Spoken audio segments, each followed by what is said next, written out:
Good evening. This is our special 90-minute dedicated broadcast on Cyclone Cyclone.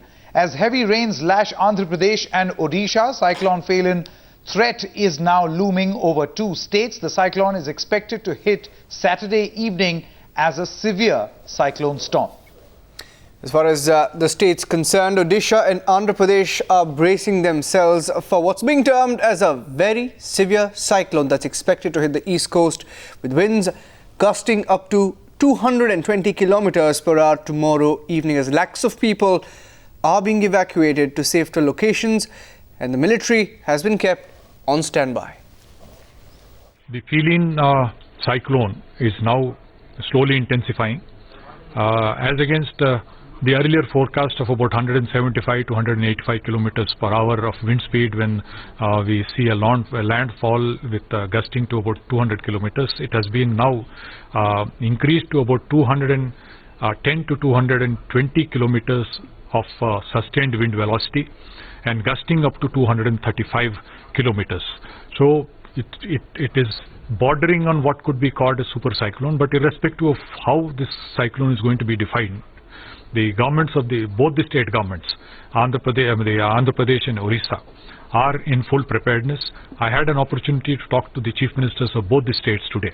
The Honorable Prime Minister, who is away on a foreign tour, also conveyed his concern yesterday about the kind of situation that is developing.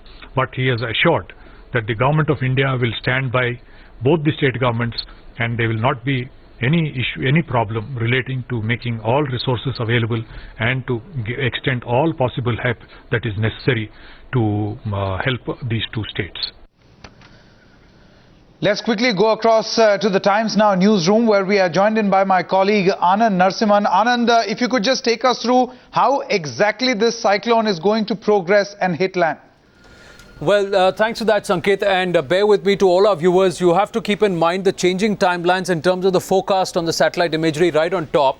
And this is the key in terms of the wave height. So from 0 meters to about 5.1 meters in height. So 5 meters is 15 feet height of waves at least. And if you look at it, around 5:30 IST in the morning tomorrow and late night 2:30 IST on Friday night, Saturday morning is when we are expecting on the coast of Paradeep waves of at least 3 meters to hit the coast. And this is the direction with which they're going to hit the coast. So that means that's the onset of Cyclone Cyclone from late tonight and early tomorrow morning. And if you look at the timeline changing here, when it changes to 12th October towards the afternoon and evening, these waves here are almost about 4 meters tall, just about, say, about 3 kilometers off the coast. And they're going to come straight into this coast here in Odisha. That's what I'm talking about. Now, if we move from the wave height to the wind speed, now we were expecting about wind speed of more than 200 kilometers. I'm going to ask Manish to try and bring that up here. There you go.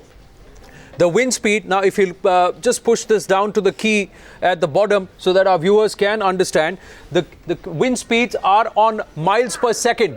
Miles per second. So this is as the key changes here in Gopalpur and in Chandrabhaga and Paradeep towards by about 5:30 in the morning, late tonight, early tomorrow morning, the wind speeds start picking up and slowly they go up to 15 miles per second. That will be the speed at which they could come on the coast, and once they come to the land, they are expecting about 220 kilometers per hour as the speed of the wind. So it is really going to make landfall in Odisha, and Andhra Pradesh, the northeastern part of Andhra Pradesh, is also going to bear the brunt of it, and we are expecting similar forecasts even in Andhra Pradesh.